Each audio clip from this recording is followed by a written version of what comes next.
Buongiorno amigos y amigas del Círculo. Hoy os titulo el programa La Dana, el postureo y el poder digital. Bueno, punto, exclamativa, y lo miserable que son los políticos. Sí, desafortunadamente no podemos no volver a hablar hoy, esta semana, de la Dana. Y ya sabéis que el trabajo que se ha hecho ha sido espectacular, especialmente por parte de los voluntarios. Se intenta volver a una cierta normalidad, aunque faltarán meses, no semanas, meses, sino años para volver a la normalidad. Sin embargo, evidente, y lo habéis visto todos los días, lo miserable que una vez más han sido los poderes públicos. Es flipante, alucinante que ni con una tragedia que se ha llevado por delante más de 200 personas, 200 familias que ya tienen muertos para llorar, y los que quedan, visto que todavía hay muchos desaparecidos, con los daños que hay, con la cantidad de supervivientes que todavía seguirán durante años sufriendo las consecuencias de esta catástrofe, ni con estas los poderes públicos han estado a la altura.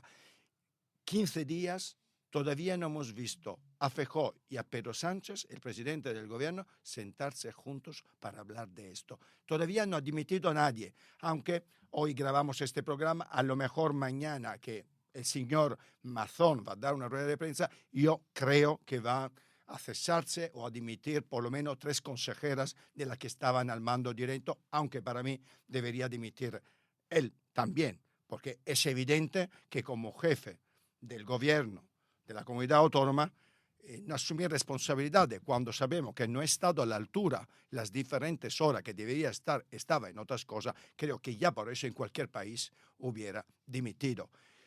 Que no se hayan tomado responsabilidad, que no se hayan sentado juntos para ver realmente dónde se ha fallado, a mí me parece realmente miserable. Además que se han echado la culpa, como siempre pasa, en la cara. Por una parte, Feijóo ha dicho que muchos ministerios no han hecho su trabajo, está pidiendo que la ministra Rivera no sea la comisaria en Europa, en fin, un espectáculo absolutamente miserable para nosotros. Imaginaros para lo que han sufrido directamente la Dana. Pero a lo miserable que han sido los poderes públicos, más unos que otros, yo diría que también los famosos influencers, los que quieren ser influencers, han demostrado la cara peor. Porque no hay nada peor que querer ser influencer o intentar serlo y hacerse famoso con la miseria, con el dolor de los demás. Sacar fotos intentando hacerse famoso con el dolor, el desastre, con la muerte, con lo que hemos visto en las calles de la Comunidad Valenciana, me parece lamentable, miserable, indigno de una persona que quiera considerarse una buena persona. Es lo peor. ¿Por qué estamos en esta situación? Porque yo te diría, hoy lo decía Rufián, que mira que muchas veces no estoy de acuerdo con él, pero lo ha dicho hoy en las cámaras. Ha dicho claramente que al poder legislativo, ejecutivo y judicial se ha añadido el poder digital. Efectivamente, el poder digital ahora mismo tiene un poder tan brutal que considerar que no es un delito, por ejemplo, decir una anécdota, que no es una anécdota, debería ser un delito para mí, que el gobierno ha escondido 900 cadáveres y esto no es un delito, ya me diréis vosotros que puede ser un delito en las redes sociales cuando se utilizan para hacer el mal, fundamentalmente. De esto y muchos más temas vamos a hablar hoy con nuestros invitados, aunque también hablaremos de cosas divertidas, como no puede ser de otra forma, y otras cosas que os puedan interesar. Empezamos el círculo, ya.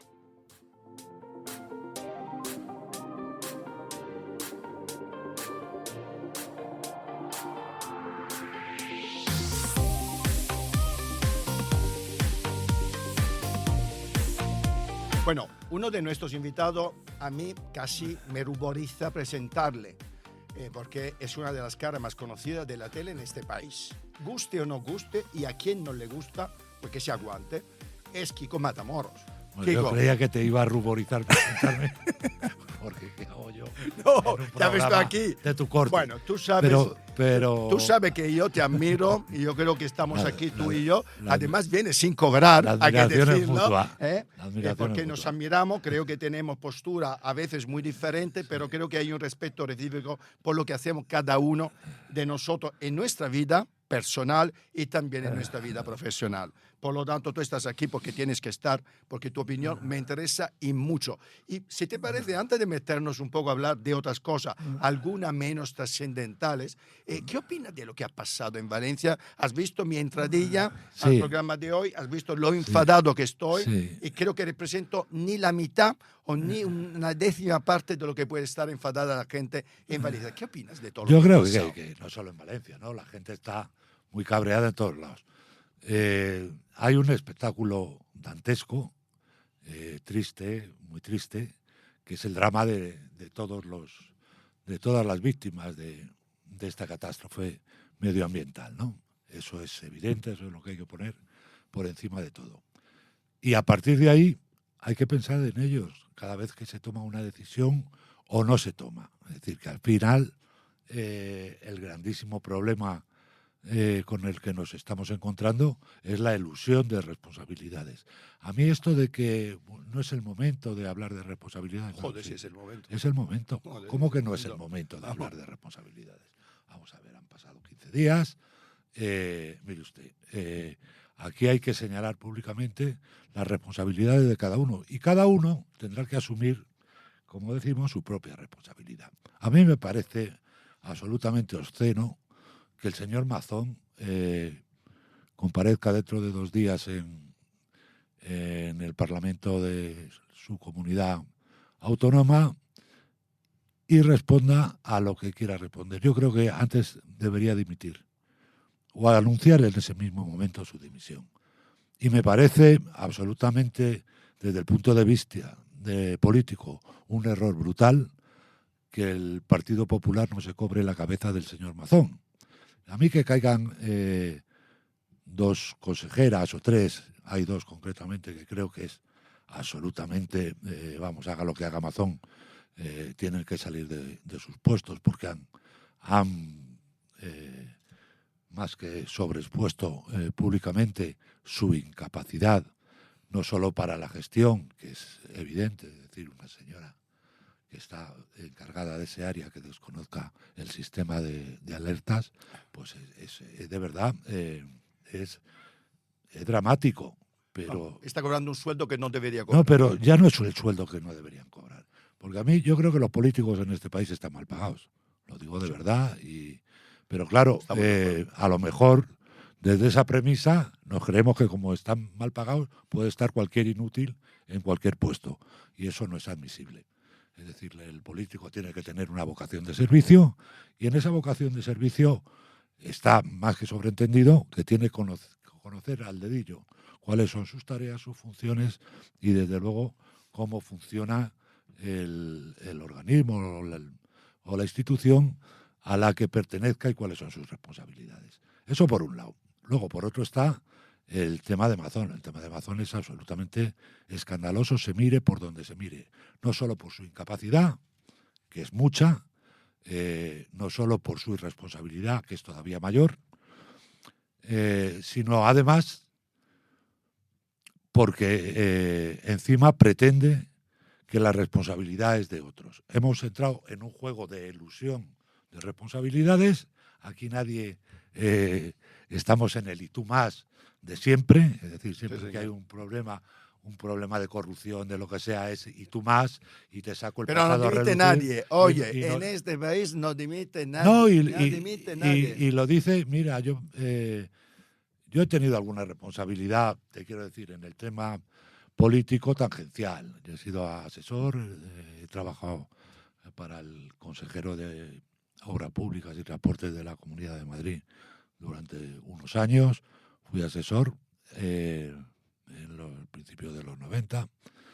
He trabajado en la televisión pública en Andalucía, cuando se fundó Canal Sur Televisión, y estaba en el departamento de producción ajena y tal.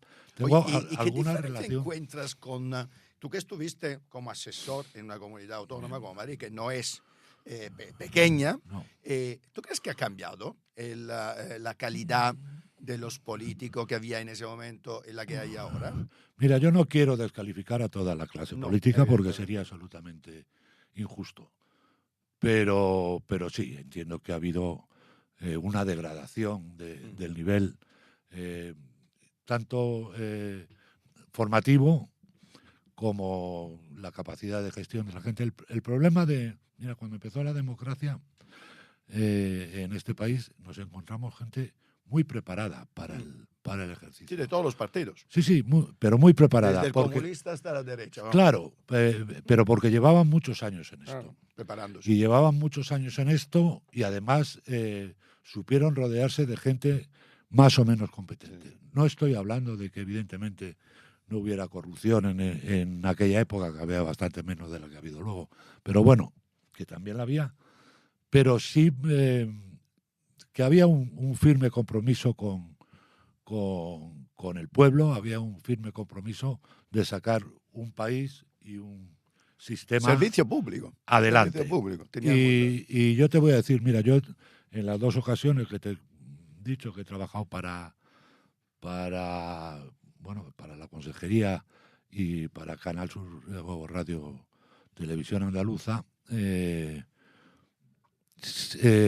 he visto una grandísima diferencia, perteneciendo en los dos casos al Partido Socialista, el control del gobierno y del poder en las dos instituciones.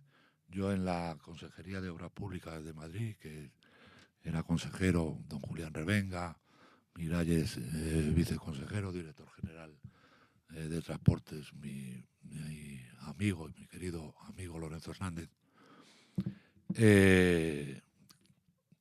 vi una honestidad que no he visto ni en la empresa privada. Vi un compromiso con la gente que no lo he visto en ningún lado, de verdad. Y yo antes de ser un monigote televisivo he tenido, como te cuento, algunas responsabilidades, tanto en la... Oye, ¿quién te descubrió? Que nunca he sabido. ¿Quién te llevó por primera vez? Ante una cámara. Ante una cámara. Mira, yo tenía... ¿Quién es este talent scout que digo, este señor tiene que estar frente a las cámaras? Yo llevaba años, años, no muchos, 4 años, una cosa así, ejerciendo de representante de famosos, porque yo monté una productora con un excuñado mío. Ajá. Y bueno, hacíamos producciones para Canal Nou, para Valencia. Sí, estaba detrás de las cámaras, vamos, como sí, representante. Y teníamos otra pata del banco de la productora, claro, que era la representación de famosas. Empezamos con Mar Flores, porque era cuñada mía, era hermana de mi entonces mujer y de mi socio, y estaba en un momento complicado, tanto en cuanto a sus relaciones personales y a sus relaciones con la prensa, y porque era el objetivo en aquella época, y era... Entiendo que era la época del Lequio. El tiro al blanco. Sí, más o menos la cogimos... sí, sobre esa época, pero vamos, era el objetivo de Fernández Tapias, que le había puesto al que le había puesto los cuernos con Lequio. Y era un pim pam pum y tal, y la gente que le llevaba pues se sentía desbordada, acudió a nosotros, y yo le dije, yo no tengo ningún problema en ayudarte, ¿no? Pero bueno, fueron unos años, como te decía, ahí empezó todo, por una relación familiar y sin vocación de representar a nadie, pero bueno, al final vimos que Mar tenía esa necesidad, que se la podíamos cubrir, y porque uno, aparte de una experiencia profesional, ya tenía una experiencia vital. Claro. Y me parecía que esto de la prensa del corazón, al lado de las cosas en las que me había estado manejando, pues fui secretario general también de la Organización de Empresarios del Juego de Madrid, y he enfrentado huelgas y tal. Por cierto, tengo muy buena relación con la gente de comisiones de entonces. Madre mía. Sí, porque tiene cojones. Yo estaba en la patronal, evidentemente, pero entendíamos que la vía era el diálogo, ¿no? Y tuvimos muchos encuentros. Hace poco coincidimos en el aeropuerto, ¿no? Y nos dimos un abrazo tremendo, porque... Y te quiero decir que yo Que ya tenía conocías el un medio. bagaje, Claro, conocías el medio. no solo Pero conocer fue el medio, sino iniciativa que tenía tuya. un bagaje de gestión. Ponerte enfrente a la cámara fue una idea tuya No, o, ¿qué va? o de Digo, otros. después de todos esos años, Eh, resulta que llego un día, estoy en Cuarzo Televisión, que era, tenía entonces Ana Rosa, Sí. eran 3 socios. Antes de su venta, ¿no? Sí, eran Antonio, Ana Rosa, no antes de su venta, antes todavía un poco, bastante antes de su venta. Antonio, que era el director de ¿Dónde está el corazón? Ah, Estaba Luis Muñoz sí. y Ana Rosa. Antonio Robles. Antonio Robles, Ah, Antonito Robles, sí. Ah. Y total, que Luis, con el que hablaba mucho, porque, bueno, llevaba gente, y a Carmen Ordóñez, y entonces, bueno, pues obviamente hablábamos casi que semanal o quincenalmente, teníamos una conversación o una negociación. Y un día me dice, joder, tú tienes una entrevista, porque, bueno, le gustaba cómo me manejaba, ¿no? Y dije, bueno, pues es posible. Y digo, sí, yo creo que interés puede tener. Y le dije una cifra que creía que me iban a decir que no, con lo cual yo pensaba que me iba a quedar tranquilo. Que, por cierto, en ese momento sí que se pagaba en la tele. Se pagaba de cojones, no como ahora. Se pagaba de cojones, todo hay que decirlo. Y aceptó. ¿Puedes saber la cifra? ¿Puedes saber la cifra o no? Pues, no me acuerdo, pero a lo mejor al cambio de ahora podían ser 100 y pico mil euros. No te creo. Pero, joder, créeme. Joder. O sea, yo en Crónicas 100.000 Marcianas, euros. por ejemplo, por 40 minutos en una mesa de corazón de 40 minutos me llevaba 4.000 euros. Por 40 minutos. Qué barbaridad. Y posiblemente con eso pagan hoy el caché de todos los invitados de Hombre, tarde. bueno, no lo dudes. Entonces, no lo dudes. te digo, se pagaban barbaridades. Y luego, efectivamente, había 2 cadenas potentes enfrentadas por un producto. Claro. Y bueno, yo he hecho barbaridades, te las puedo contar, no creo que se enfaden conmigo, porque además las víctimas fueron los de la fábrica de la tele, con los que he trabajado 14 años y sigo trabajando con fabricantes de televisión. Pero para no perderme, me llevaron allí al plató, me prepararon un pelotón de fusilamiento delante, los 5 más listos que creían que había entre de la plantilla, y los metí un repaso de cojones. Y entonces a mí la humildad no me gusta. Y empecé ese día, pero es que eso fue un viernes, y entonces el sábado o el lunes, no me acuerdo bien, me estaba llamando Melchor Miralles, que era director del Mundo Televisión, y me dice, oye, estamos con un programa de investigación, de denuncia social, hemos firmado 13 con Antena 3, porque esto fue en Antena 3, y nos gustaría que, al menos si quieres, probaras a ver qué tal, y si te gusta. Y dije, joder, Melchor y tal, que no me veo, tal. Bueno, lo intentamos. Total, que por mor de la casualidad, del destino, de lo que sea, de la suerte o de la mala suerte, porque a estas alturas creo que más bien de la mala suerte, me tocó un debate con la directora general del IBIMA de Madrid, de la Comunidad de Madrid. Y como te he dicho antes, yo había estado años trabajando para la Consejería de Obras Públicas de Madrid, tenía absolutamente toda la información del problema que había con los pisos de protección oficial y de que era de lo que íbamos a hablar. Total, que la metí un repaso a la directora general de la vivienda, que todavía se tiene que estar acordando de mis ancestros, porque de verdad fue vergonzoso. O sea, era peor que, mucho más fácil que pegarle ahora mismo a Amazon. Pero de verdad, o sea, no sabían el número de inspectores que tenía para fiscalizar el tema de las viviendas que se vendían por debajo. Y bueno, ellos en Antena quedaron encantados, Melchor exactamente igual, y al día siguiente me tocó uno de toros, que llamó José Mari Manzanares, me acuerdo, y dijo, todos los que están ahí sentados en esa mesa, y había 2 toreros profesionales, no tienen ni puta idea de lo que hablan, el único que sabe de lo que habla es Kiko Matamoros. No te quiero decir, ya me querían sacar a hombros por la puerta. Y un bueno, beso a José Mari donde esté. Y hasta ahora, oye, Y así yendo no, un poco a etapas un poco más recientes, que luego me gustaría que me contaras mucho de ni que fuéramos, lo digo en italiano, que es un poquito más contundente que como lo decís vosotros. Oye, cuéntame un poquito, Sálvame, tú sabes que he estado con vosotros alguna vez cuando Sí. cuando me dejaban, la otra productora donde trabajaba antes, yo me la he pasado siempre muy bien. Yo he dicho siempre que la telebasura no era Sálvame, la telebasura es otra, la estamos viendo estos días. Sí, estamos viendo. ¿Sabe lo que pienso yo de lo que es telebasura? Telebasura en estado puro. Se le he dicho a Belén Esteban, se le he dicho a Lidia, a todo el mundo, que yo cuando he estado con vosotros creo que he ido para hablar de lo que yo sé, evidentemente. Nunca me he sentido mal, siempre me habéis tratado de forma espectacular, y yo a vosotros, por supuesto, con mucho respeto y dignidad, porque cada uno hace lo que tiene que hacer en su vida profesional. ¿Para ti qué es hoy la telebasura? Ya te digo lo que es para mí. Es que ¿Qué es? lo acabas de contestar tú, ¿no? Lo mismo que para ti. Te quiero decir, yo creo que la televisión tiene dos patas fundamentales.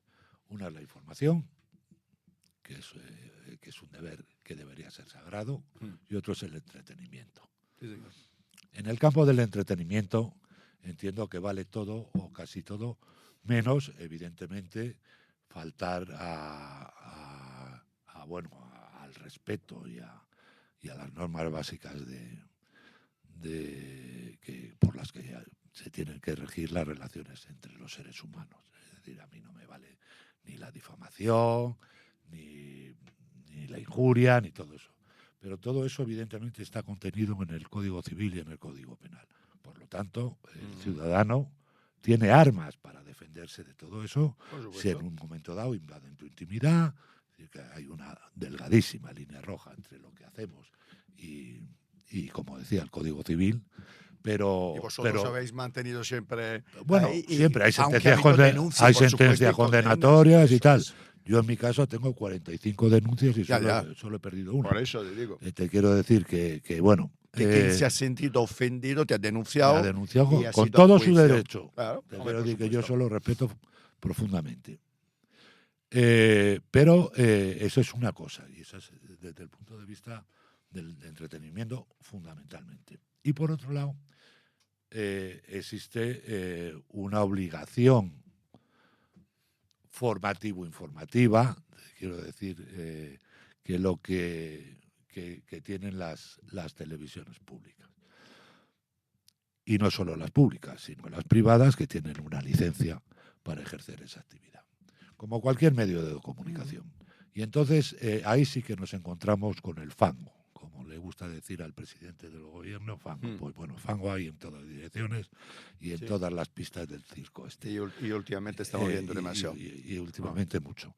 Y evidentemente me parece tremendamente escandaloso que eso se pueda producir, porque tú puedes tener una línea editorial más o menos tendente a una posición política y tal, que eso es absolutamente respetable. Pero lo que no puedes es mentir, lo que no puedes es utilizar el bulo como elemento pseudo informativo o supuestamente informativo para vender televisión para ganar audiencia, ¿no? Para manipular. Entonces, además, manipular. Hay temas absolutamente imposibles de digerir, ¿no? Oye, y cómo viviste, me gustaría que me contara realmente, porque habéis hablado todos del final de Sálvame, un programa que durante 15 años, si no me equivoco, ¿no? Sí, 14 años y pico, habéis estado liderando la audiencia de una forma espectacular durante prácticamente todos estos 15 años. Y nos fuimos liderando. Efectivamente. Las audiencias. ¿Cómo lo has vivido tú personalmente? La defunción. Sí, ¿cómo lo has vivido tú? Pues mira, sabíamos sabíamos que iba a llegar. Sabíamos perfectísimamente porque te van llegando información. ¿Pero quién decidió? ¿Quién decidió y por qué se decidió el final de Sálvame? Bueno, lo decide la dirección general de la cadena o del grupo. No por la audiencia. No, ¿qué coño la audiencia? Claro. Sí, mira, de verdad, sí creo que... mira, en la franja en la que Jorge ahora se debate entre el 7 y el 8, a veces el 6, Estabais en el 3.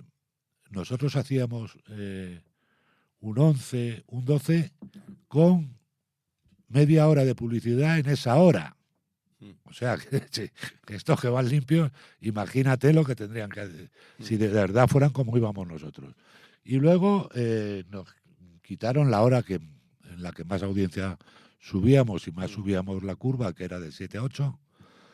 Y aún así, pues estábamos moviéndonos en el naranja, pues en el 13, el 14, te quiero decir. Algo que no. Ana Rosa, cuando llegó, dio en una declaraciones públicas, dijo que con el 14 se conformaba, no pasa del 10.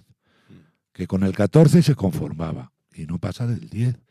Y renunció a la primera hora, que es la que más audiencia te resta y la más difícil, y se la endosó primero a Cuarto y luego, bueno, pues han hecho el diario de Jorge, antes una telenovela que no pasó del 5, etcétera. Bueno, que no es por la audiencia, quiero decir. Y bueno, pues se hablaba de una televisión blanca y familiar y ahora resulta que el único programa que funciona es uno que se llama De Viernes, que yo le llamo Me cago en mi madre. Sí, efectivamente. Ese es el nombre que Porque tenía no que hay tener, otra, porque eso es lo que le funciona. Cuando va un tío ahí, se caga en su madre, Sí. pone a parir Oye, a su que madre, nunca los contra toda la padres, miseria. Luego se No. habla luego de igualdad de género. Oye, habrá algún mal padre también, ¿no? Tiene que hay- haberlo, No, hombre, tiene que haberlo, yo ¿no? creo que lo hay. Sí, Curiosamente, todos son padres. Oye, cuéntame en cambio ahora. Hablamos un poquito de futuro. ¿Qué quieres hacer? El otro día de venir la revuelta, que descubrimos que eres pariente de Almudena Grande, que tienes sangre también negra, además también de algún secreto que no nos hayas contado. No, yo no tengo Exclusiva, secretos, a lo mejor alguna algo exclusiva. que no me hayan preguntado, ¿no? Pero, Pues yo te lo pero pregunto todo. yo tengo la facilidad de no tener filtros. ¿Qué quieres hacer de mayor? No sé si es un inconveniente. No, de es con- de es mayores, eso, está muy bien esa pregunta, ¿no? Claro, Porque ¿qué quieres hacer de mayor? voy a cumplir 68 años. Yo creo que... Como se dice en mi pueblo, con la buena salud. Bueno, ya me gustaría a mí tener la salud de los 40, pero no me puedo quejar. Pero verdaderamente, en cuanto al tema de la tele, no tengo más horizonte que divertirme. Muy bien. Y lo digo, y se lo digo a mis amigos, Muy bien. a gente del medio y tal, que me pregunta, oye, y tal, y joder, no digas esto, que te va a cerrar la puerta, no sé qué. Digo, si es que me la refloja. Digo, si es que me da absolutamente, me traes Muy bien. cuidado. Me alegra, No, me alegra oírlo. Quiero, bueno, pues como van muchos jubilados al casino del pueblo a echar su partida de cartas, pues yo voy a la tele por las tardes a echar mi particular partida de cartas. En el momento que me sature o me canse, bueno, pues Harás otra cosa. tengo el horizonte puesto en otras cosas. Quiero hacer, bueno, los años que me queden de actividad profesional, cosas que por lo menos a mí me entretengan. Pero a nivel de entretenimiento, ¿qué harías? Vamos a la tele. suponer que yo tengo mucha pasta, que no la tengo. Y por lo tanto, que tengo mucha pasta para montar el Círculo 2, 3 o el circo del circo. Sí. Tengo mucha pasta y quiero encargarte de hacerme un programa. ¿Qué harías? Yo no me reconozco capacidad para eso. Yo me Vale. reconozco capacidad para ser un monigote Bueno, pero pues dentro del entramado. Vale. Y ¿Pero qué te gustaría? ¿Qué no yo- ves yo- en la tele actual? que no veo. Sí. O sea, lo veo todo cojo. Es decir, es lo que veo. Que es casi todo como un quiero y no puedo. Veo ¿La de- revuelta te gustó? ¿Tú estuviste el Sí, otro día? me fue el gusta lunes, ¿no? ese Eso. tipo de programa absolutamente desenfadado, donde puedes Sí. decir cosas. También puedes mandar mensajes más o menos trascendentes o más Sí. o menos serios, pero desde luego sin dramatizar, sin borrarte Sí, además, mucha espontaneidad. la sonrisa, Es verdad la espontaneidad que la se ve, ¿no? complicidad que existe. Es decir, la tele es atmósfera. Sí, sí. Y complicidad entre los que trabajan entre en la los tele. que porque están trabajan, en un hay plató. un feedback Sí, que si señor. Y funciona, ahí se nota. el programa Y ahí se funciona, nota. y si no lo hay, no funciona. Ahí se nota, No, clarísimamente. si no lo hay, no funciona. Sí, señor. Y también existe esa complicidad con el público allí. Te quiero Sí, decir, señor. es un Sí, espacio señor. que no es excesivamente grande, pues, Sí, pero es se un nota. teatro, pero que a veces parece un estadio de fútbol, ¿no? Y eso es cojonudo. Y es un producto muy agradecido, ¿no? Yo creo que cuando se mezclan el humor, la información, el tal, bueno, todo es mentira. Compromiso Por ejemplo, social. es un programa que me gustaba hasta el último fichaje. Oye, y tú además te has tenido una vida en la cual no te ha dado ningún reparo hablar también de tus problemas No, personales, no. ¿vale? Y has batallado, por ejemplo, contra la adicción a las drogas, has batallado con muchas cosas. Además, con un compromiso que se te ha visto, además poniéndote como protagonista, poniéndote un poco en cómo era Sálvame, ¿no? En primera persona. ¿Cuánto crees que sirve esto? Yo, por ejemplo, una cosa que decía de Sálvame, decía que, mira, entre que se ponen un poco a parir, para usando de forma Sí, coloquial, ¿no? sí, sí, sí. No, Siempre y su salen forma cosas, coloquial. ya, siempre salen cosas que desde el punto de vista del público yo creo que te ayudan. Como cuando habéis hablado de droga, de alcohol, de muchas otras cosas. A veces de una forma un poco, entre comillas, frívola, porque era entretenimiento, porque la habéis hablado, Sí, ¿no? pero yo, mira, yo cuando he hablado de droga no he hablado de forma frívola, en No, absoluto. no, efectivamente. No, porque sé que es Entretenida, eh, entretenida. frívola en absoluto, porque no me parece un tema suficientemente serio Claro que lo es. como para que la gente no se lo tome a cachondeo. Yo dije una frase que luego me he arrepentido porque se ha utilizado para intentar joderme, que es que iba a cumplir o había cumplido 50 años la boda de oro con la cocaína, ¿no? Pues yo inicié mi adicción a los 15 años y la llevé hasta los 65, ¿no? Luego me detectaron un problema de salud por culpa de esto y dije que hasta ahí habían llegado las aguas. Pero que no tengo ningún problema en confesarlo. Es decir, no tengo ningún problema porque entiendo además que es que no lleva a ningún lado, te quiero decir que... Y luego, bueno, a mí qué me importa lo que piense la señora que vive enfrente de mi casa. A mí lo que me importa es lo que piensen mi familia, mis hijos, mis amigos, de mí. Y si esa posible, ese lastre ha significado algo negativo en sus vidas, pues intentar compensarlo o por lo menos evitar que vuelva a suceder. No soy muy consciente de que eso haya sido así, pero cada uno es un mundo y cada uno es tal. Oye, ¿y qué El podéis...? tema, Sí. luego, estas confesiones públicas se vuelven contra uno como un boomerang. Quiero decir, hay gente que a mí, fundamentalmente ahora mismo en las redes, que por cierto me despedí de Twitter porque estaba hasta los cojones de tener que leer idioteces, porque puedes hacer quitar los comentarios, ¿no? Que no te lleguen a más que la gente Ya. que tú sigues pero tampoco me parecía, ya me había causado cierto cansancio, es los insultos de cocainómano y fascista. Fascista, no sé qué he dicho yo ni qué he hecho para que me llamen eso, pero bueno, lo de cocainómano sí lo dije y eso se ha utilizado mucho. No me importa que un imbécil me llame cocainómano, o sea, me trae sin cuidado. Pero te demuestra un poco el nivel absolutamente bajo y de determinados mermados No, que ya sabe que es un vomitorio lo del... muchas veces para muchos es una... Qué bonito Oye, es el término vomitorio. vomitorio, Eso sí. lo utilizaban los Oye, romanos ¿dónde vais a llegar con el programa de TEN? No lo sé porque Canal yo no Plus. soy el productor. Pero, ¿os lo estáis pasando bien? Sí, es lo que te decía antes, que para mí es un elemento de divertimento, y sí, sí, sí. ¿Es una Pues etapa o es un proyecto a largo plazo? yo creo que tú sabes muy bien que la tele hoy todos son proyectos que se sabe cuándo empiezan, pero no cuándo acaban. Porque no lo decides Pero no solo porque no lo decides tú, lo decide el público o lo decide la Bueno, mesa de un director eso, general. efectivamente. Antes me decías lo del final de Sálvame, cómo lo vivimos. Pues estábamos en directo, aunque ya barruntábamos, que evidentemente algo se iba a producir de alguna manera. Algo en los Lo que pasillos. verdaderamente nos molestó, o por lo menos a mí me molestó mucho, es que después de 14 años trabajando para una cadena, y en mi caso 20, tuvieras que enterarte por el mundo que estabas en la puta calle, ¿no? Eso es como leer tu esquela mortuoria de repente. Sí, Dices, señor. anda, Oye, el sexto sentido. Oye, Kiko, me gustaría que me dijeras, antes de acabar, quién ha sido o quién es la persona televisiva que más aprecia y la que que en cambio más detestas? Pues mira, ¿Con la que has trabajado? con la que más aprecio, que le tengo un cariño enorme, una admiración profesional enorme, también personal, y es a Jorge Javier Vázquez. Me he sentido muchas veces cómplice en el plató, he sentido cómplice de los compañeros. Lo mejor de Jorge era cuando estaban emitiendo un vídeo y nos quedábamos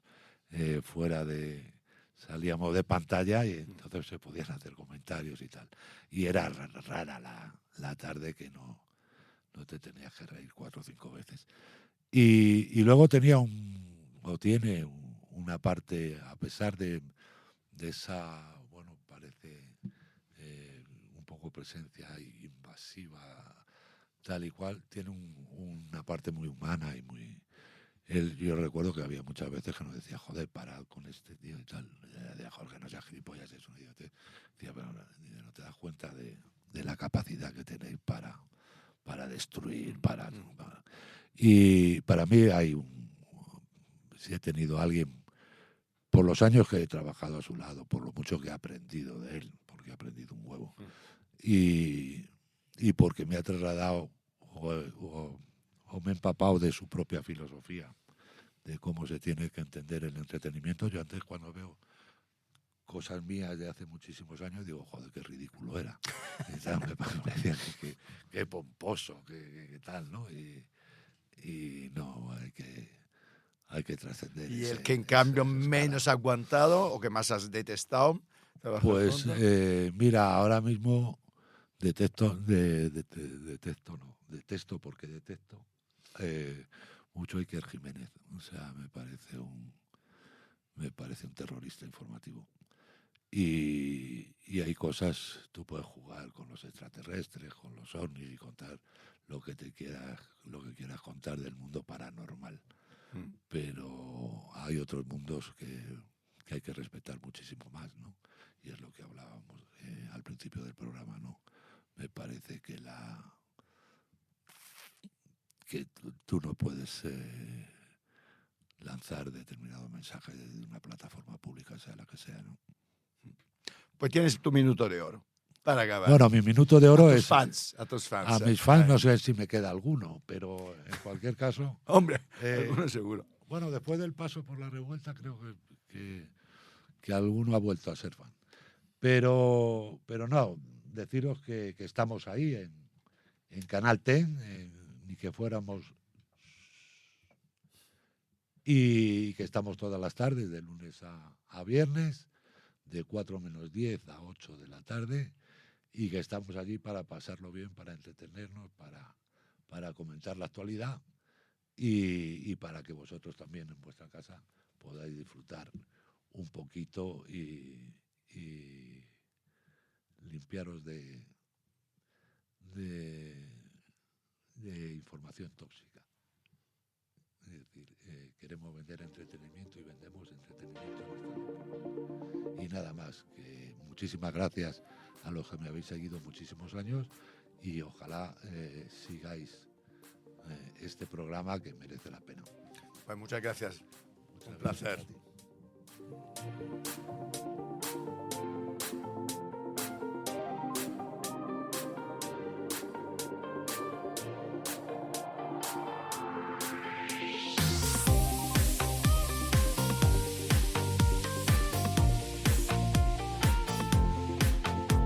Bueno, amigos y amigas del Círculo, sabéis que soy un apasionado de deporte, sabéis además lo friki que soy de las Olimpiadas, porque este verano me habéis visto comentar todas las medallas españolas e italianas, porque tengo el lujo y la suerte de poder tener las medallas de Italia y de España, por lo tanto voy sumando, a diferencia de los que tienen solo una nacionalidad, yo sumo 2.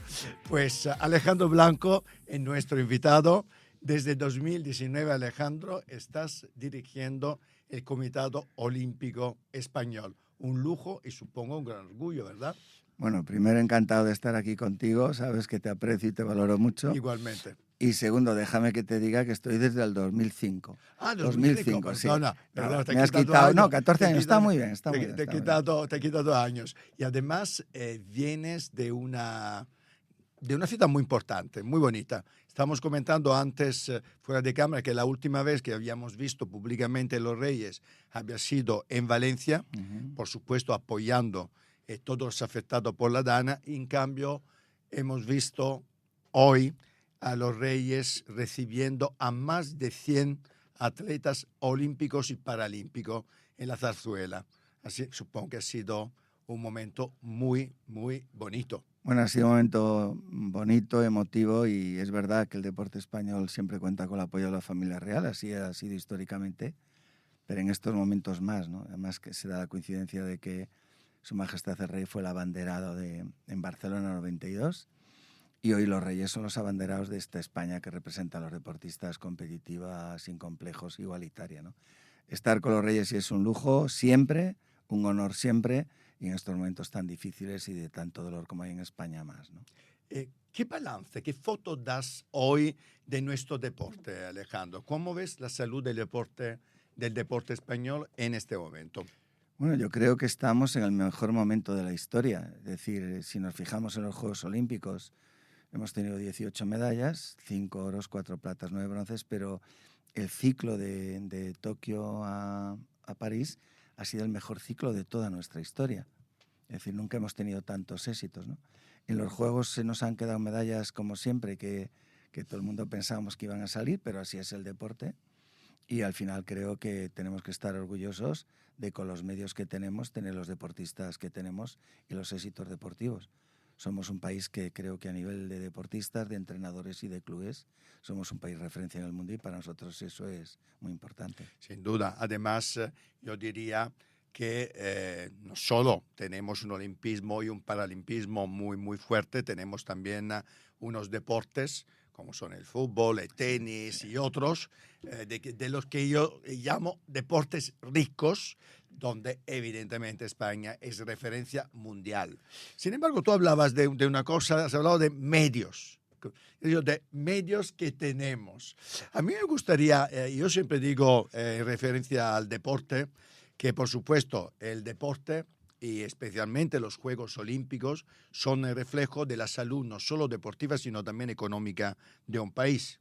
De hecho, la mayoría de los países que están en los primeros 10 en el ranking del medallero, famoso medallero, pues quieras o no, son los países que más invierten en deporte, invierte dinero, no solo en preparación, etcétera, ¿no? Me gustaría, no sé si crítica, autocrítica en relación a los medios que tiene el deporte en España. ¿Podemos competir con el dinero que se invierte con otros países que nos adelantan en el medallero? Vamos a ver, la pregunta es muy buena y no es una crítica lo que yo voy a decir y lo que digo continuamente, es una realidad. Si tú miras un país por el número de medallas, es un baremo para medir la participación, el éxito del país. Por supuesto. Pero a la hora de los resultados necesitas medios. Y cada vez que hay unos juegos, además te gustará mucho, siempre nos ponen como ejemplo a Italia. Y claro que es un ejemplo Italia. Pero Italia en estos 2 últimos juegos ha sacado 40 medallas, nosotros 18. Pero lo que no cuentan nuestros representantes políticos es la inversión que hay en Italia y la inversión que hay aquí. Entonces, en un momento determinado, cuando unos juegos que se acaban, cuando aquí el gobierno español da de dinero público 40 millones, en Italia eran 400, así de fácil. 10 veces. 10 veces. Segundo, tú sabes muy bien que durante muchísimos años el deporte italiano, todo lo que es la organización, participación, estaba en el CONI, el Comité Olímpico Internacional, que es, digamos, el ministerio de hecho del deporte, que es lo que hace Italia, Alemania, Países Bajos, países nórdicos, y en España no. Entonces, yo creo que no hay que mirar a los países de al lado los resultados que tienen, sino los medios que tienen. Y luego hay cosas que están al lado del deporte que van mucho más allá del dinero. Italia es un ejemplo en las Fuerzas Armadas, cómo le da una salida a sus deportistas.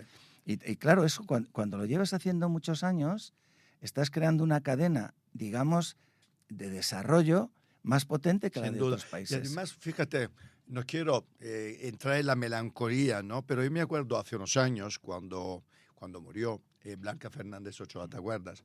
Ha sido de los pocos momentos que yo llevo en España que se vierte un debate en relación a la carrera o a cuando se acaba la carrera de una deportista o de un deportista de élite, ¿no? Y una cosa que siempre, que esos días lo dije claramente, la gente se sorprendió, pero yo lo decía con la experiencia que tengo de Italia, evidentemente que invierte en el final de la carrera de los deportistas. Y decía, claro, es que nos sorprende que alguien que ha triunfado en el deporte, que ha tenido medalla de oro olímpica o medalla de lo que sea, o que ha sido un competidor de élite, caiga en depresión, por ejemplo, caiga en problemas de salud mental cuando acaba, especialmente si no tiene medios económicos, que no era el caso de Blanca, ¿no? Que tenía su negocio, etcétera, pero mucha gente que no lo tiene. Ese es un tema importantísimo, pero si me permites, en España, cuando ha ocurrido algún accidente, se ha descubierto que quien estaba detrás apoyando a los deportistas somos nosotros. Yo creo que cuando un deportista da tanto a un país, lo que no puede hacer el país es abandonarle una vez que lo necesita. Así es. Y luego es muy importante la formación durante la etapa competitiva. Nosotros, con el convenio que tenemos con la UCAN, en la Universidad Católica de Murcia, que ahora abriremos universidad en Madrid, que se llama UCAN COE, que para mí es un proyecto el más importante, sin ninguna duda, tenemos 500 deportistas estudiando, 500 de nuestra mano, con becas gratuitas, con estudios gratuitos, con asesoramiento de todo tipo. Lo que pasa es que a veces, y tú lo sabes, hay situaciones que se escapan. Y situaciones de deportistas que por mucho que quieras y por mucho que hagas se ha escapado. Pero lo importante es tener la mentalidad, la filosofía y la idea de que tú tienes que ayudar al deportista cuando lo necesita. Por supuesto. Si a competir, ya compite, si ya gana, pero hay una vida más importante y más larga que es la que está al lado del deportista, que es la que tenemos que proteger. Sí, señor. No nos Blanca, la queríamos mucho, queremos mucho a su familia, es siempre un referente en España y es una llamada de atención para mucha gente que tiene que entender que al deportista hay que cuidarlo. Y una cosa, Alejandro, ¿por qué es tan complicado en España hacer lo que hace Italia?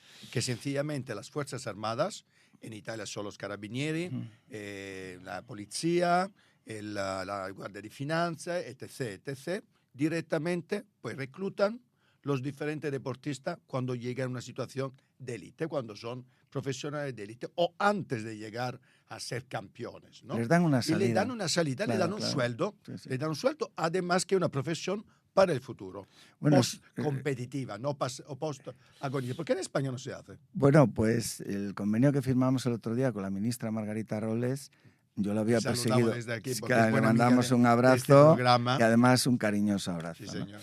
Yo lo había intentado con 4 ministros y nunca había salido. Ahora nos encontramos con Margarita, que lo ha entendido. Hemos abierto una puerta, abriremos también a Policía y Guardia Civil, si todo sale como lo tenemos planteado. Y es una posibilidad más... Qué gran noticia. No sabía de esto y me alegra enormemente que se está abriendo este camino. Y oye, si puedo echar una mano, yo encantado. Dos manos necesitamos, dos manos. Vamos.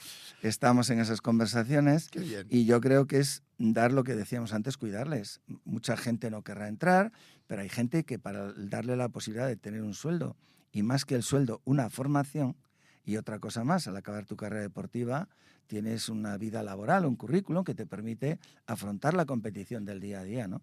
Ese paso nos faltaba, lo hemos dado, y poco a poco nos vamos igualando a otros países que desde el propio gobierno tienen esa inquietud con los deportistas para intentar, repito, ayudarles. Es muy sencillo.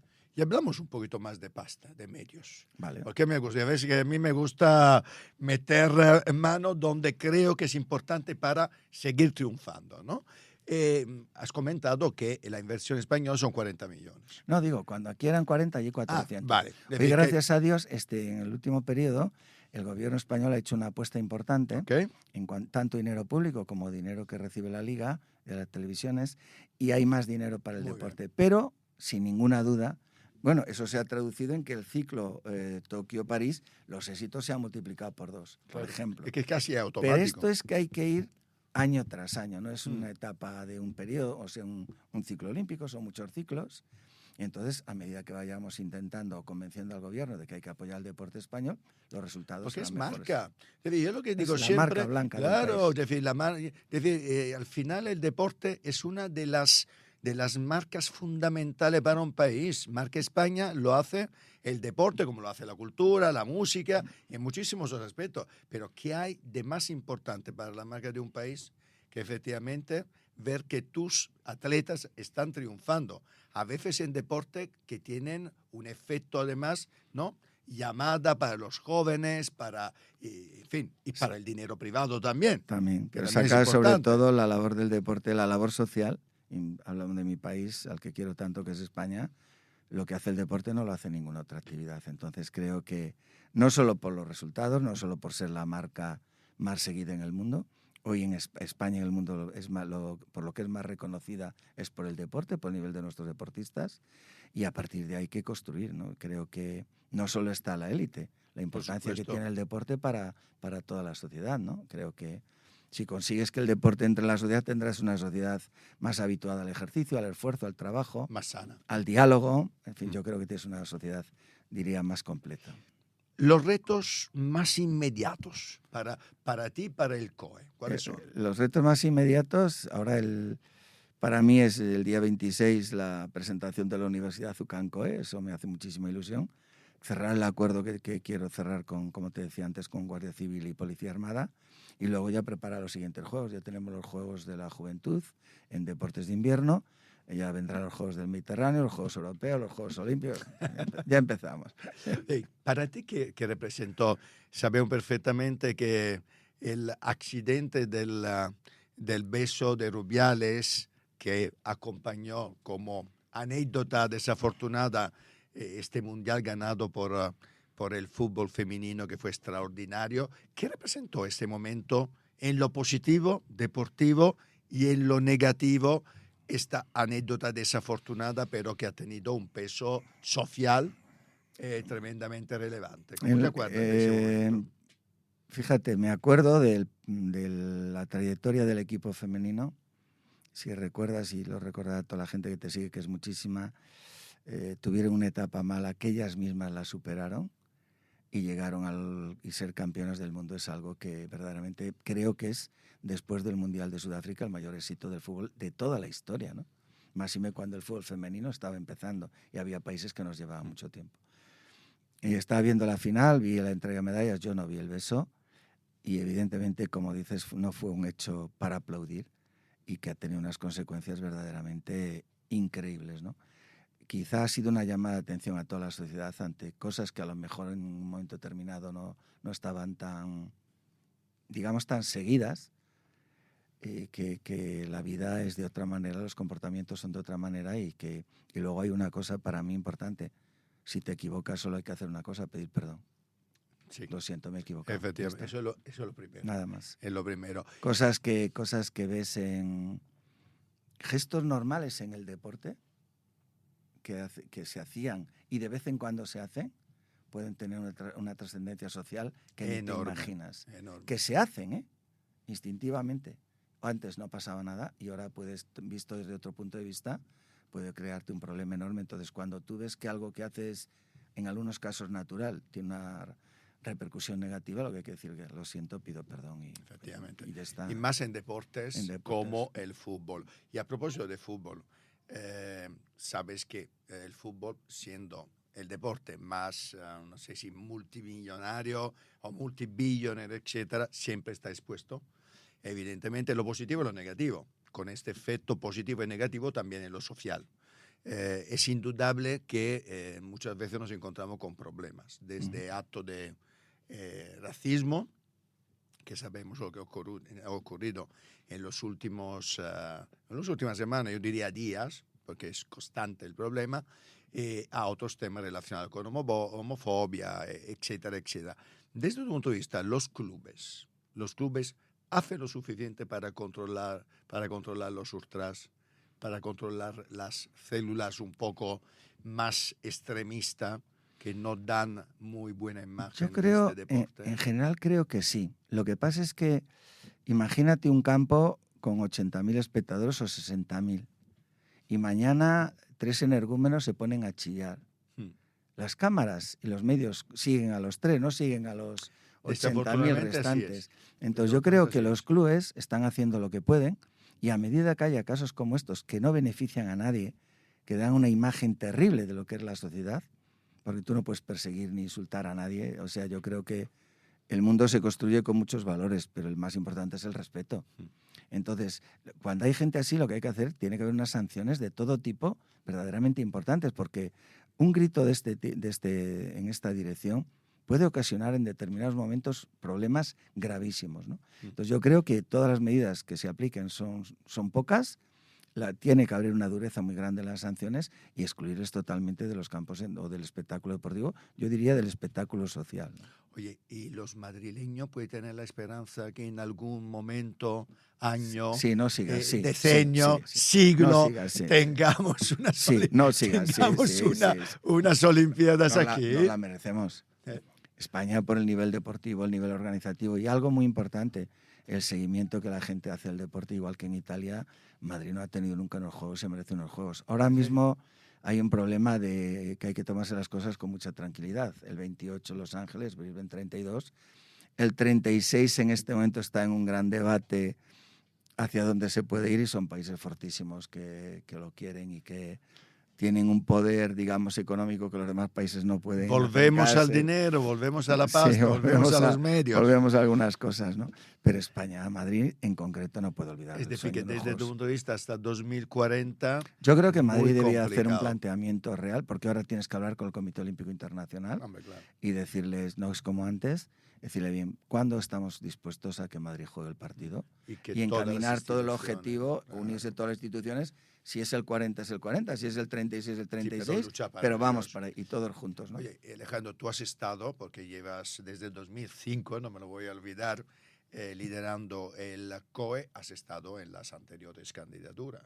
¿Qué falló? Porque algunas las teníamos, según algunos, prácticamente ganadas. Sin embargo, luego la ducha fría fue no fría, helada. Es que sé que no te gusta hablar de este tema, no, sí, me gusta. pero en algún caso fue sorprendente, ¿no? Sí. Yo cuando corro estas cosas luego cuento cómo funciona también el COI.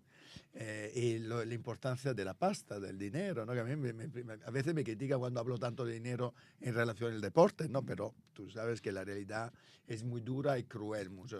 ¿Tú crees que hubo un fallo de diplomacia? No. Mira, yo presidía la del 20, que fue la que perdimos con Tokio, Sí. en el año 2013 en Que Buenos fue Aires. la que nos esperábamos. Y recuerda que la Comisión de Evaluación del Comité Olímpico Internacional nos dio como la más valorada. Nunca la habíamos sido. Totalmente. Ni en el 12 ni en el 16, Sí, en el 20. Pero la votación del Comité Olímpico Internacional es una votación muy compleja, ¿no? Porque hay presidentes de comités olímpicos, presidentes de internacionales, deportistas, pero la mayoría la tiene gente que no tiene responsabilidad en el mundo del deporte, que son los 65 miembros, digamos, individuales. Muchos vienen del mundo del deporte, pero no tienen la responsabilidad que tiene un presidente de una internacional o un presidente de un comité olímpico. Entonces, el conseguir que vote en una ciudad es como, digamos, tiene que encajar todas las piezas, ¿no?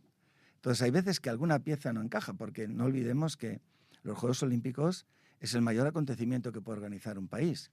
El tema deportivo es, digamos, la imagen, pero el tema de país es mucho más importante que la imagen. Entonces, en el 20 jugabas con la candidatura del presidente Thomas Bach, Europa, y jugabas con que venía Asia con Tokio. Entonces, dar a Europa la presidencia y los Juegos era muy complicado. Yo recuerdo siempre una reunión del presidente Thomas Bach con el presidente Mariano Rajoy. El presidente Mariano Rajoy le preguntó por qué no en Madrid y le dijo 3 cosas. Una, la mejor candidatura era la de Madrid. 2, las mejores presentaciones fueron las de Madrid. Y 3, le dio una disculpa que realmente no era la verdadera, pero se asemejaba, en mi opinión. Recuerda que es el año 2013. Madrid, España estaba con la prima de riesgo disparada. Todos los periódicos, todos los periodistas hablaban de la intervención de España, del rescate de España. Económicamente éramos totalmente inestables. Entonces, el CIO que dice dar unos juegos a un país que en un momento la economía está totalmente destruida, bajo mínimos y con unas tensiones que no sabemos si Europa lo tiene que rescatar o no, es un gran riesgo, ¿no? Entonces tienes que tener, o sea, la parte deportiva, la económica, la social. En 2020 no era así, ¿no? Ya, pero es que te lo dan 7 años antes. Ya. Y eso corre riesgo, porque a lo mejor 7 años después al que se lo has dado 7 años antes. Oye, Alejandro, te voy a hacer una pregunta Sí. directamente a la que tú no vas a contestar, pero yo la voy a O sea, no hacer. te he convencido. La voy a No hacer. te he convencido, No me has ¿no? convencido nada. Nada. Y llevo desde cuando era niño siguiendo los Juegos Olímpicos y la asignación de la sede. A ver, lo que me estás contando, que por supuesto, yo lo acepto y Es creo una parte de la verdad. es creo. una parte de la verdad. Sabemos perfectamente, repito, tú probablemente no puedes decirlo, pero hemos vivido escenas y momentos en el cual clarísimamente se han visto o se ha insinuado que ha habido compras de votos de los famosos 65. ¿Hay alguna manera para evitar esto? Sé que se dice siempre que la corrupción es algo, se dice siempre, innata en el hombre, en las personas. Yo creo que no es así. No creo que todo el mundo es corrompible, ¿no? Pero en el caso del deporte, y no hablo solo de los Juegos Olímpicos, se ha hablado en muchísimos casos del poder del vil dinero, también en la asignación de los campeonatos de fútbol, Copa del Mundo, etc. Es decir, que se ha hablado en muchos casos, evidentemente. ¿Tú crees que hay alguna manera que en algún momento se pueda evitar que pueda haber, además de los temas de los méritos, que como tú has dicho, Madrid en 2020 tenía prácticamente la candidatura casi ganada, ¿no? Si no hubiera sido por esta teoría de la premia de riesgo, ¿cómo podríamos llamarla? No. De los 7 años anteriores, ¿no? ¿Hay alguna manera para evitar que puedan ocurrir estas cosas? 2 cosas. Una, todo lo que te he dicho, me he reído mucho con tu comentario, pero todo lo que te he dicho es una parte de la verdad, es la que yo conozco. La demás no la conozco, no puedo hablar y yo creo firmemente en la gente.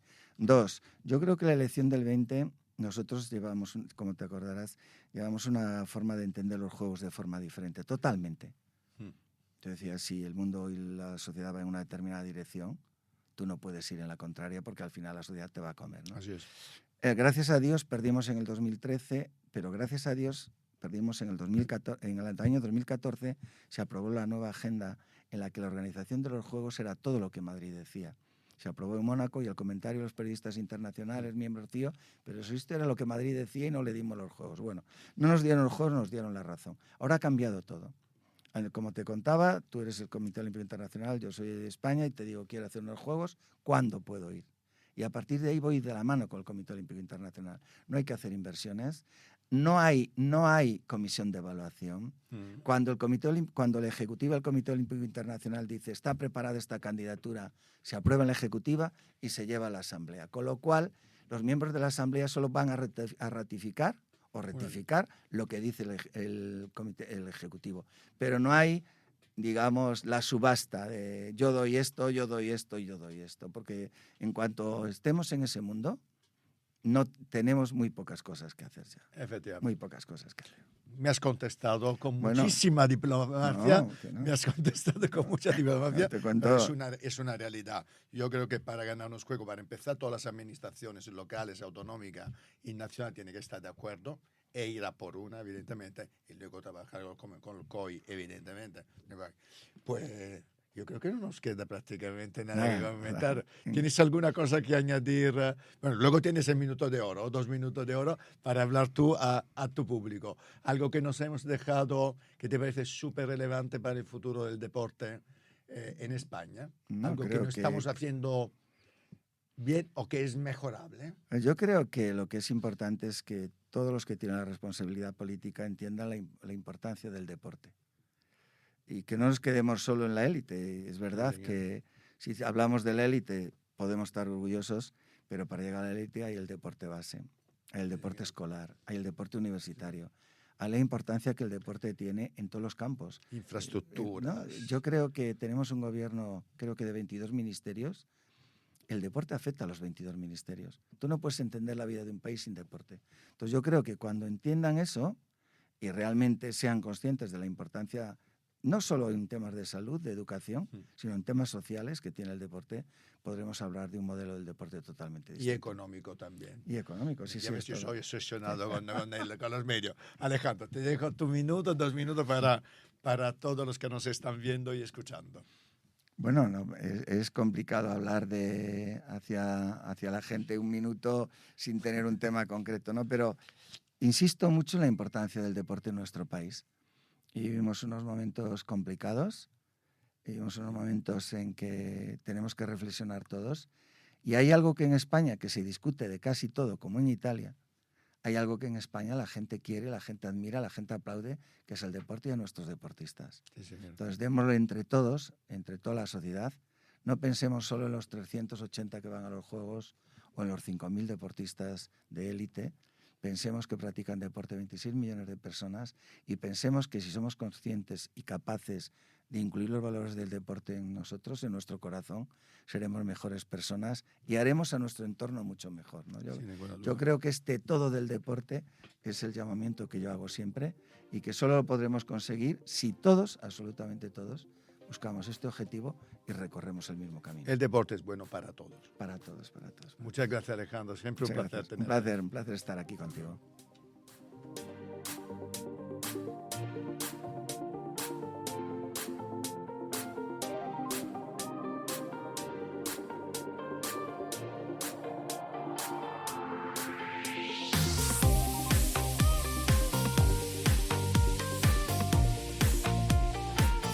Bueno, buongiorno de nuevo, chicos y chicas, amigos y amigas del Círculo. Hoy hemos cambiado un poquito el guión de nuestra agenda del Círculo porque tenemos en directo uno de los grandes protagonistas de la semana que viene, Pietro Mariani.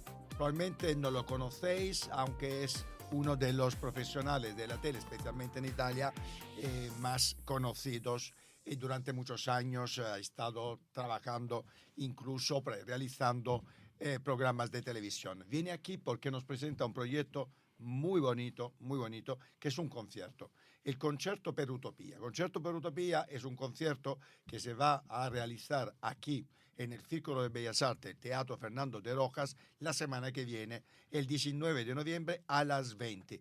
¿Por qué es importante venir a comprar entrada de este concierto? Porque es un concierto que va a patrocinar, va a ser prácticamente la manera para recaudar fondos por un docufilm absolutamente espectacular y con una historia que Pietro Mariani, que lo tenemos aquí, que es el responsable de este proyecto, nos va a contar para qué este concierto y qué es este documental, que además es para homenajear a un grupo de inmigrantes italianos que murieron durante su viaje a final del siglo XIX en una historia que es extraordinaria, porque además más actual no puede ser.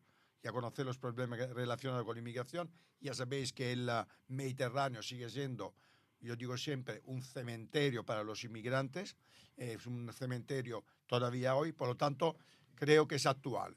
Cuéntanos un poquito, Piero, ¿cómo llegas a tener en las manos esta historia que yo como italiano desconocía, pero creo que la mayoría de los españoles tampoco conocen? Gracias, Euprepio, gracias por invitarme. La verdad que esta historia es una historia triste, pero yo entré en contacto con ella hace 2 años porque, como tú sabes, yo soy en España, vivo en España desde hace 36 años, soy un inmigrante, como tú. Como yo. Y por lo tanto estoy integrado totalmente en esta sociedad, he trabajado muchísimo y siendo un representante de la comunidad italiana en España nel Ministerio de Asuntos Exteriores, elegido por nuestros conciudadanos, entré en contacto con una escritora historia que me comentó este hecho. ¿Cómo se llama la escritora? Si llama Pina Mafodda, el libro è un libro che ha scritto ella che habla di utopia. Il nome del barco, un piroscafo de transporte de mercancía e de carne humana, la llamaba, toneladas humanas, entonces. En Italia, desde Italia a final del 800... Ahora no lo llaman así, pero más o menos sí. es lo que está haciendo la señora Esattamente. Meloni. Era una forma di definire una mercancía che era un umano, ma era mercancía. A final del 800, desde Italia, después de la unidad de Italia, que fue en el 1861, 17 de marzo, non contiamo la storia perché tutto il mondo sabe come fue Garibaldi, eccetera, eccetera, però 30 años después, 1891, 17 de marzo, este piróscafo salió de Trieste, embarcando unos empresarios austríacos que volvían a Estados Unidos, luego paró en Palermo, luego paró en Nápoles y luego desde Nápoles se dirigió hacia Gibraltar. Cuando llegaba a Gibraltar, con a bordo casi 900 personas, había solo primera y tercera clase. La primera clase era una clase para ricos y la tercera clase era prácticamente la bodega del barco adaptada con, para dormir en el suelo, para entendernos. Estos 900 pasajeros, la mayoría embarcaron desde Nápoles, eran del sur de Italia, eran desde Abruzzo hacia Calabria, Sicilia, Campania, etc. Bueno, el barco hacía esa ruta hace muchos meses. Era un barco importante, bueno, no era un barco en mal estado. Pero llega a Gibraltar y se manifiesta una tempesta, un movimiento, el mar estaba a fuerza 9. Entonces el comandante del barco intenta entrar en la bahía y refugiarse en el puerto. Pero para quien conoce esa zona sabe que ese puerto no es tan grande. Y ese puerto estaba totalmente ocupado por barcos militares ingleses y no tenía, su plaza estaba ocupada. Entonces tira las anclas, intenta amarrarse para quedarse en el medio de la bahía, pero la fuerza del mar era tan grande que ese barco con la parte trasera, la proa, encuentra otro barco militar, Anson, un barco enorme. Los barcos militares tenían debajo del nivel del agua como un espolón. Ese espolón, la proa abre el barco Utopía como una caja de atún y ese barco se hunde en 4 minutos con 900 personas a bordo. Que muere. En el mar a 100 metros de la orilla. Es una tragedia importante, la gente no pudo salir, aparte que no sabía nadar, porque la mayoría eran inmigrantes, muchísimo analfabeta. Una cosa interesante. En Italia entonces no se hablaba italiano, cada región hablaba su dialecto. Por lo tanto, en el barco había intérpretes que comunicaban en calabrese, en siciliano, en napolitano con los pasajeros. Una cosa curiosa. Bueno, murieron casi 600 personas. Es la tragedia de la navegación italiana más grande de entonces. En ese periodo, en esos 30, 40 años, emigraron de Italia casi 2 millones de italianos hacia América del Norte y hacia América del Sur. El país era muy pobre, la unidad de Italia no funcionaba muy bien, pero eso no es la razón de esto. La razón del documental es no construir un Titanic, porque no tenía sentido. Es sencillamente analizar a través de reconstrucciones también con comparsa, con personas que buscaremos, en los pueblos de salida, las motivaciones por lo cual se metían a la mar.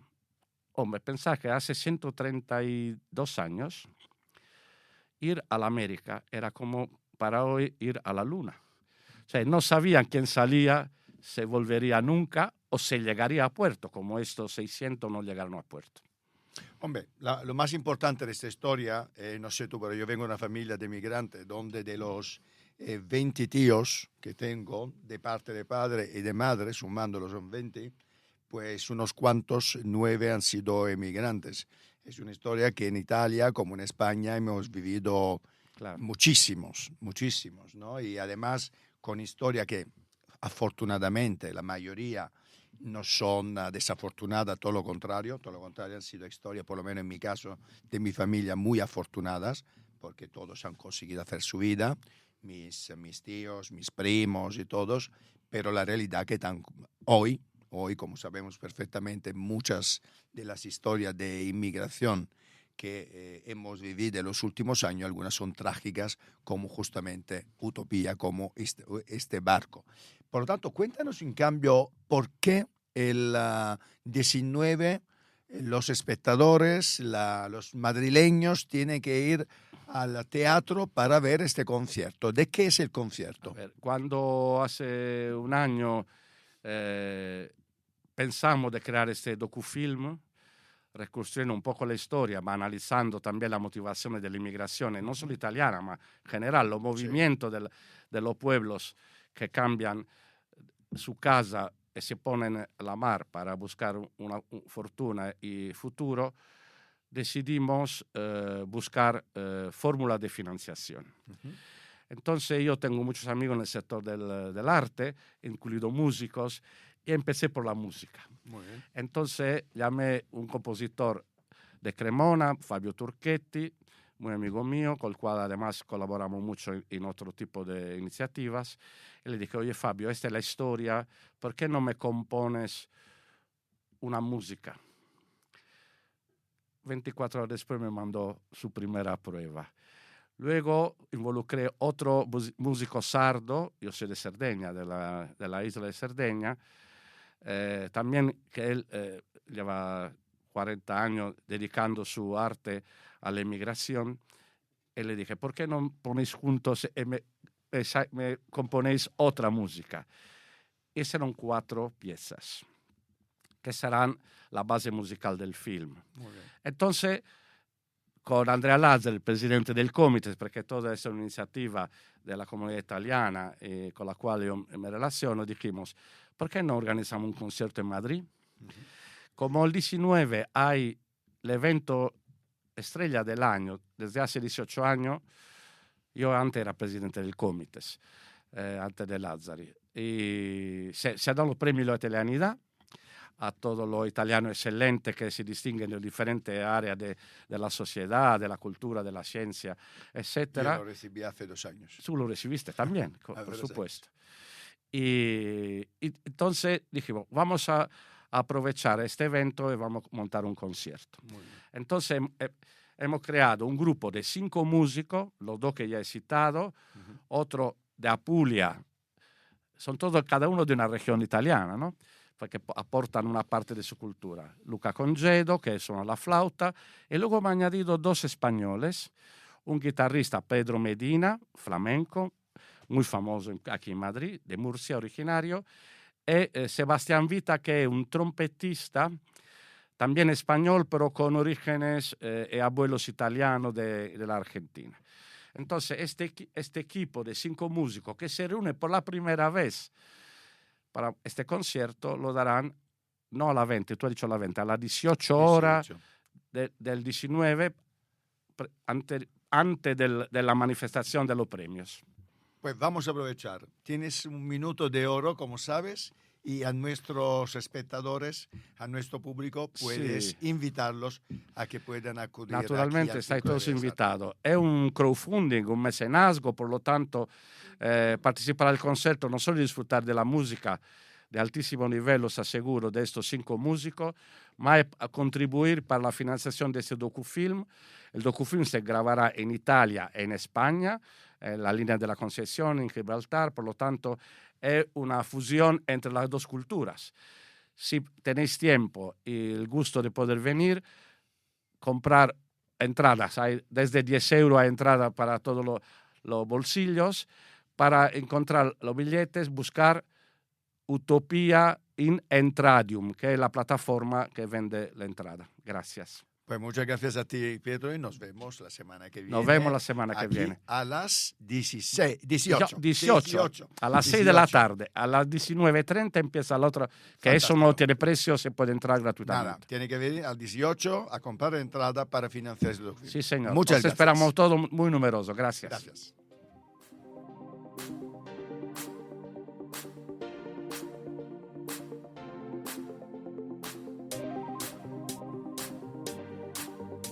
Como siempre ha llegado el momento de abrir nuestra ventana del Círculo de Bellas Artes al mundo. Nos vamos a Londres con Julio Bruno, que hoy nos va a hablar del cambio climático y de esta cumbre que ha habido en Bakú, donde también ha habido la presencia del presidente del gobierno, Pedro Sánchez. ¿Qué tal, Julio? ¿Cómo estás? Cuéntanos un poco. ¿Se va a decidir algo en Bakú?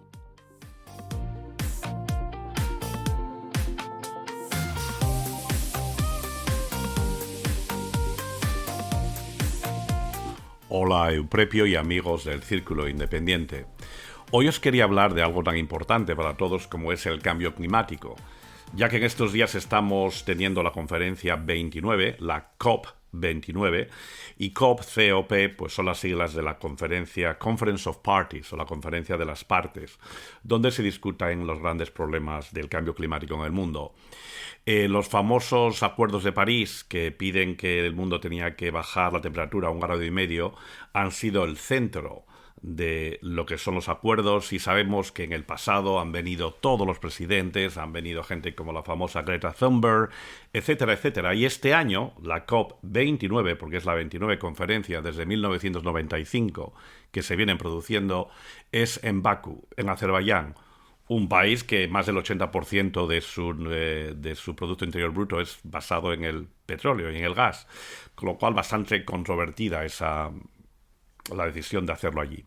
Pero bueno, no solo ese es el problema de hacerlo allí, sino que además los grandes polutores, ¿no? los grandes países que crean más polución, China, India y Estados Unidos, no están ahí. Como no están otros tantos países, o Greta Thunberg, que dice que esta conferencia es solo para hacer lo que se llama el greenwashing o el lavado verde. Por lo cual vemos que esta conferencia 29, a la que se ha asistido, por ejemplo, Keir Starmer, y también vi ayer a Pedro Sánchez por allí, Keir Starmer, el primer ministro británico, porque tienen algo que contar al país. En el caso del británico era contar que el Reino Unido para el 2035 piensa rebajar un 81% la emisión de gases. Bueno, también esto es un poco de publicidad para el país, para él mismo, etcétera. Y eso es lo que está pasando con estas reuniones del COP, en mi opinión, y en la opinión de gente que sabe mucho más que yo de esto. Que es un sitio donde la gente se viene a retratar, a hacer la fotografía de que estamos hablando del cambio climático, pero al final poco o nada se acuerda. De hecho, hay un dinero que se acordó dar a los países más pobres, los que son los que sufren, sobre todo las consecuencias del cambio climático, y ese dinero todavía no se ha repartido, que se suponía que en esta reunión de estos días al menos eso se iba a acordar, ya que no va a haber más dinero extra. Además, la sombra de Trump, cómo no, tiene que salir Trump, pues todo lo puede, porque claro, él ya se salió de los acuerdos de París en su último mandato y ha vuelto a decir que se va a ir inmediatamente de los acuerdos de París y por lo tanto del COP y de todo lo demás, y esto ha puesto pues una gran sombra sobre toda esta reunión, porque si no está el mayor polutor del mundo y no está tampoco China y no está tampoco India, pues los demás están ahí un poco diciendo nosotros qué hacemos. Desgraciadamente así es la política global de hoy, que o estamos todos o no estamos ninguno. Y en los últimos años el COP ya se ha visto bastante diluido, porque los acuerdos, aparte de la fotografía y de decir las cosas bonitas, aquí seguimos con el cambio climático. Y qué decir en España con la famosa terrible tragedia de la Dana en Valencia, que es consecuencia directa del cambio climático, y no es la primera vez y no va a ser la última, desgraciadamente. Pero mientras tanto, estos líderes se reúnen en Azerbaiyán para hacer un poco, con perdón, el paripé, y sé que hay gente que tiene muchas ganas de que esto cambie, pero parece que los países no se ponen de acuerdo por una cuestión política, porque eres de otro partido, porque eres de otra ideología, porque lo que sea. Y al final, como vemos en los países, no a nivel internacional, pero también a nivel nacional, la gente no se quiere poner de acuerdo. Estamos en un mundo cada vez más polarizado, yo lo llevo repitiendo durante mucho tiempo, no soy el único, y aquí vemos la consecuencia. Este cambio climático, parece que esta conferencia no va a aportar mucho al mundo, si acaso recordarnos en unos días, estos días, que bueno, mira dónde estamos y que el mundo tiene un grave problema y que no lo sabemos afrontar. Y que si no permanecemos unidos o intentamos estar unidos en este acuerdo, no vamos a llegar a ningún sitio. Por último, y cambiando de tema, pues sí, efectivamente sigo deprimido por las elecciones en Estados Unidos. La gente ha votado, como dije el otro día a las 7 de la mañana. Efectivamente hemos visto que el triunfo de Trump ha sido abrumador y arrollador, y que la gente al final tenemos lo que votamos, nos merecemos lo que votamos. Para otro día y para más días hablaremos un poco de lo que se cree o no se cree, pero estos días es mejor no intentar explicar, por qué el país parece que vota en muchos casos en contra de sí mismo y por qué mucha gente votante del Partido Demócrata no votó por el Partido Demócrata por cuestiones ideológicas que es difícil entender cuando al final saben que el que llega va a ser todavía más contrario a sus ideas. Pero así somos en el mundo, el pueblo ha votado, ha elegido y ya tendremos tiempo de estudiar pues los siguientes pasos. De momento ya hemos visto que ha nombrado a Mike Huckabee como embajador para Israel. Esta persona dijo en su día que Palestina no existía. Iba a ser el nuevo embajador de Estados Unidos en Israel. Ha puesto también como secretario de Defensa con acceso a los códigos nucleares, a un presentador de la cadena de noticias Fox. Sí, un señor que estuvo en el ejército, pero nada más. En fin, ya nos tiene acostumbrados, vamos a ver muchas cosas aquí y ya tendremos tiempo de hablarlo. Mientras tanto, así es la vida y todo sigue adelante. Euprepio, nos vemos.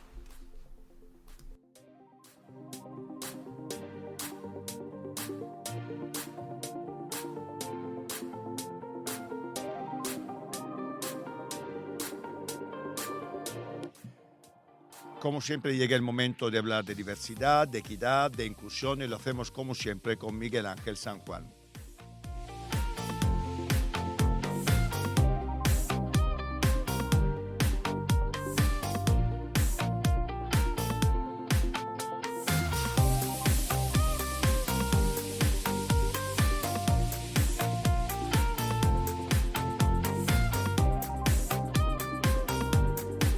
Una semana más, queridos amigos del Círculo.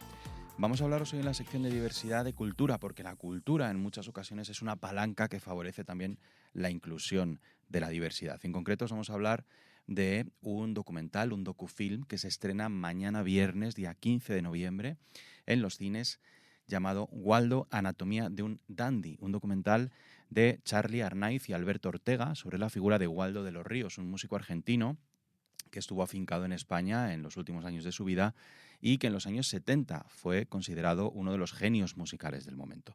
Vamos a hablaros un poquito de él por si no le conocíais, porque es verdad que Waldo no pasó a la historia con el peso que se merecía y por ello este documental rescata su memoria y su apasionante historia, porque lo es una historia increíble que os invitamos a conocer y que tiene mucho que ver con esa lucha por ser uno mismo y vivir en libertad, de la que hablamos muchas veces en este programa, cuando eres diferente a lo que la sociedad espera de ti.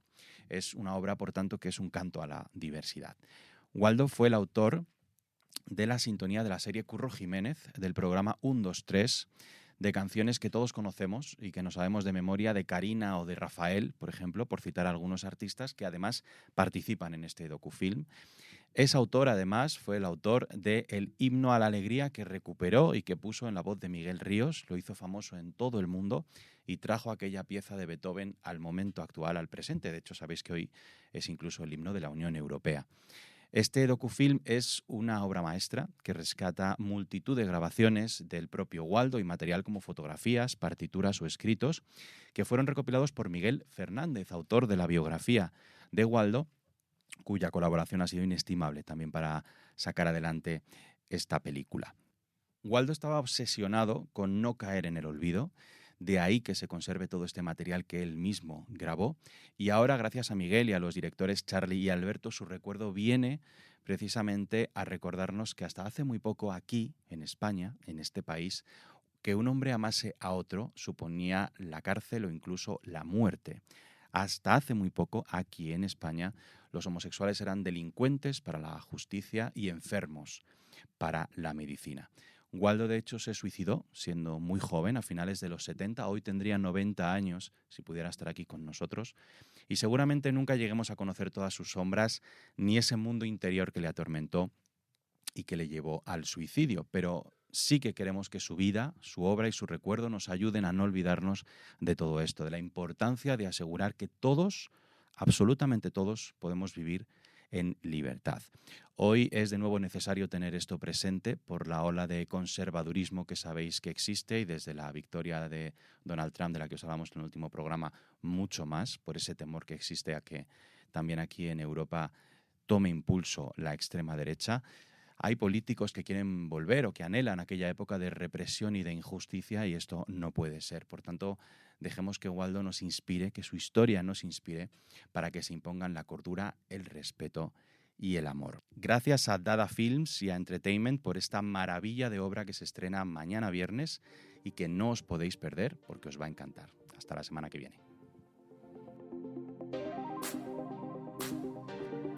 Pues ha sido un programa intenso. Hemos hablado mucho con Alejandro Blanco, el presidente del COE de Deporte. Me ha encantado recibir la noticia que por fin se está hablando con las Fuerzas Armadas para que nuestros deportistas de élite puedan tener un futuro después de acabar su carrera agonística en las Fuerzas Armadas.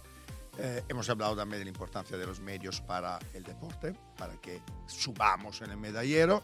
Y luego hemos tenido esta entrevista intensa, con muchos titulares, con muchos momentos importantes, bonitos y algunos también duros, con Kiko Matamoros. Qué vida tan intensa la de Kiko. Espero que os haya gustado el programa.